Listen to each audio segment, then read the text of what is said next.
Hi mga B! Ayan, familiar naman kayo sa branch namin na to sa Tumana, Marikina, no? Dito kasi sa branch namin na to, walang dine-in. Hindi man lang tayo nakakapag-bonding. Puro take-out lang ang eksena.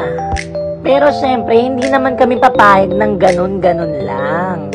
Kaya naman, ayan, kung makikita nyo ang aking papa, ayan, yung nakaputi po, kausap na namin yung mga contractors ng mga DPWH. Charot! Dahil malapit na pong magbukas ang second branch ng Coffee Bee. Dito lang yan sa Malanday, Marikina. Malapit lang siya sa FEU Roosevelt, tandang kanto ng Malanday. So ayan mga B, samahan nyo ako. Tour ko lang kayo ng very light. Ayan, malaki siya mga beshi ko.